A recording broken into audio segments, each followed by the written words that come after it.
to come to the table to report on the item 8 on the agenda, the Lyttelton Library retrofit with service centre and boardroom options. Morena. A combined Lyttelton Library and Service Centre is an action that arose from the Lyttelton Master Plan. When the library staff first showed us plans to reconfigure the Lyttelton Library building to incorporate service centre functions, I think it was fair to say the board was a bit dismayed to see that there was no boardroom included. We did have a good boardroom in the old Lyttelton Service Centre, which is currently being demolished. And in an ideal world, all the CCC services would be under one roof, a bit like a Little Beckenham. But this solution in the report today is a pragmatic one, with some service centre staff in the library, some service centre staff in the recreation centre, and the board and some of the board support staff in 25 Canterbury Street. Yesterday, the community board did talk about the garage sale, and there is all the members support the garage sale continuing to use the site, an investigation into that, looking at the possibility of that carrying on from the 3 garages underneath the house. So, Sort of kind of a synergy with that. Yeah, the garages and the garage. I'm a little uncomfortable with Lottie's vision of the community at our feet. I thought that was the clincher for me, but any questions, Andrew? You're all good? Yanni? Just when you look at the diagrams on page 26 and 27, yeah, it is basically the library. Is there going to be any use of that extra space?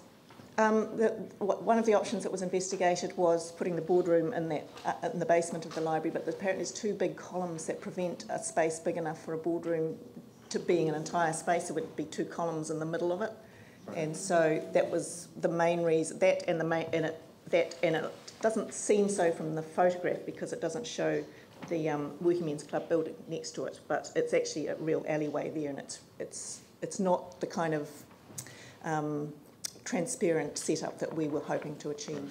And did you consider like the cost of refurbishment is probably about the same as cost of new build? Did you weigh up just building on that 25 Canterbury Street a new purpose-built facility versus retrofitting? No, we didn't consider that.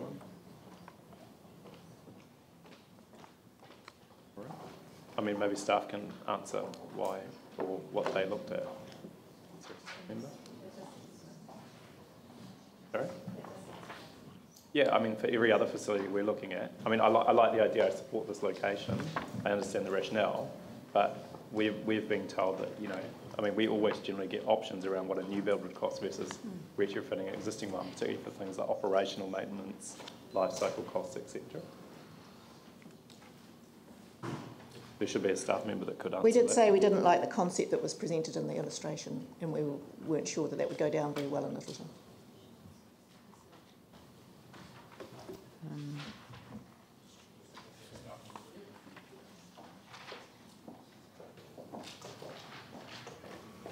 Hi, Darren Moses. Yeah, I think we did explore that in being Lyttelton, the prohibitive cost of foundation detail on the slope there really made it not a particularly cost-effective solution building new, so we've been looking to adapt and reuse existing facilities, noting that at the end of this we'll end up with an opportunity at the old service centre site, which is currently being demolished, to, you know, there's an opportunity there to possible sale or something down the track. So yeah, so long story short, yes, we did look at that, cost prohibitive based on foundation and engineering details for a new build. Okay. Can I just clarify, because I thought the garage sale story was quite compelling. Do they actually, does it work in those garages? Is it actually feasible to work in those garages?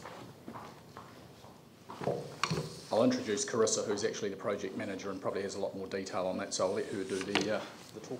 Thanks, Darren. Hello, Carissa Potacek.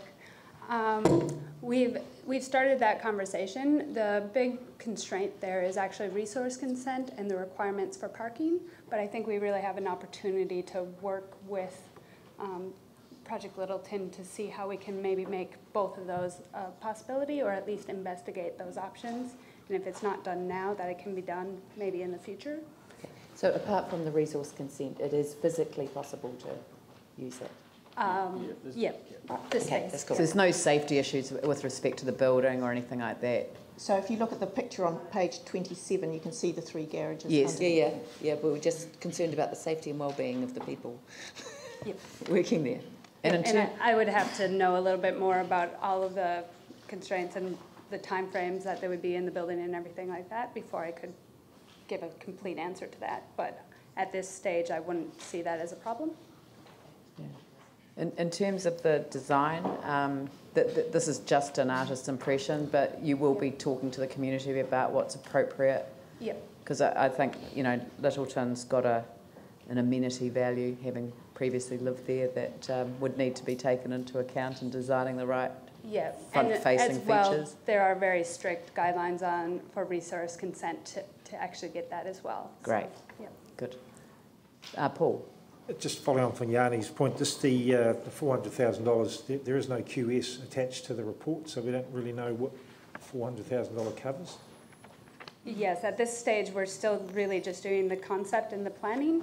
The 400K was the approved value that council had approved on the 28th or 29th of August. That's right. And so that is the kind of maximum level that we're going to spend. And so what we're being asked to do today is to reallocate a portion of the funding that's already been set aside for the purpose of the integration with the library. That's part of what we're doing? There's two. So there's actually a separate amount of money for the boardroom currently in the funding. Yeah. And then for the relocation of staff into the rec center to better utilize that space, that's where we're taking the funding from the Lyttelton Service Center integration into the currently ongoing rec center project. Yeah. And reconfirm the retrofitting of the Lyttelton Library. Yep. Yeah.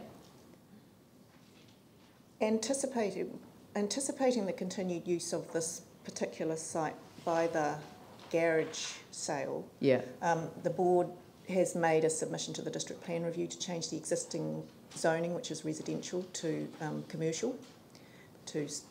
But I think that would probably be advantageous for this use as well, and enable the continued use of those garages.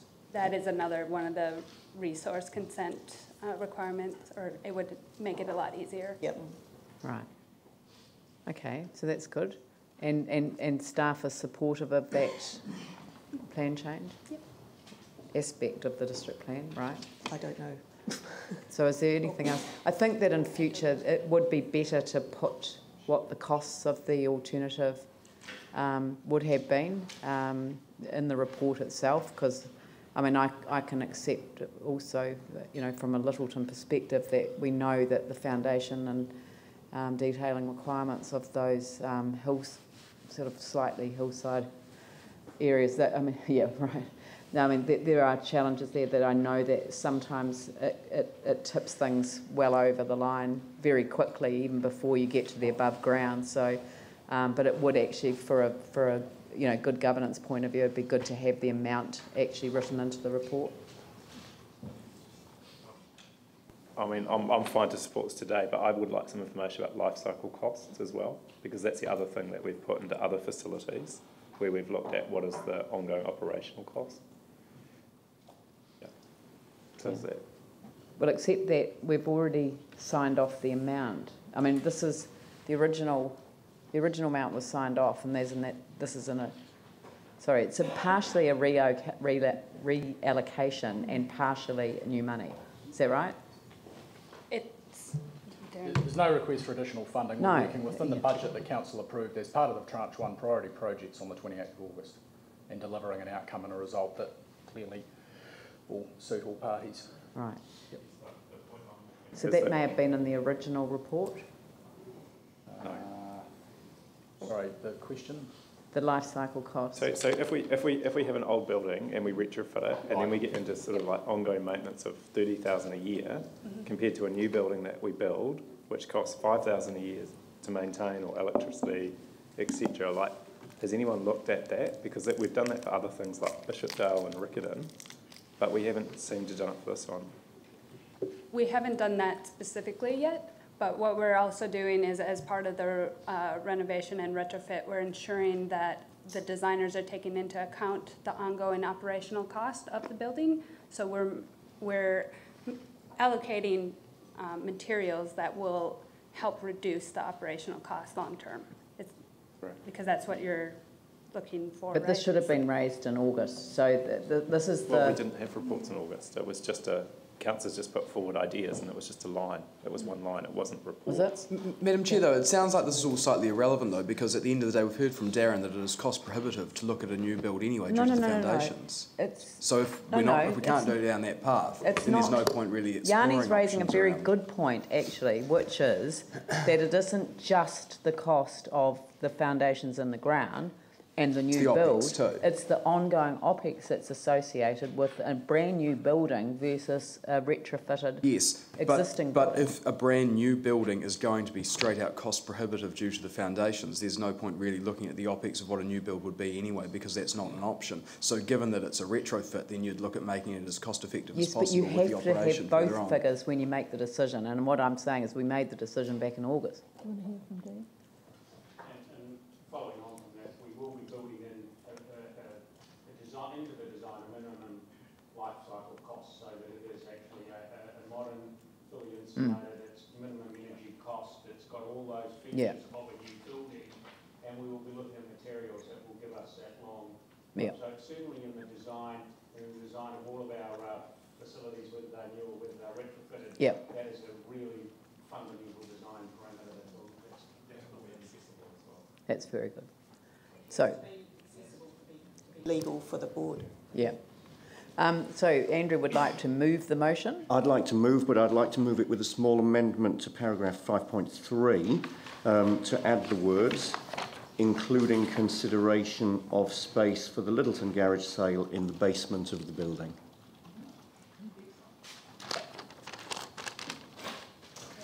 I feel like that Vicky Buck wants to second that motion. She does.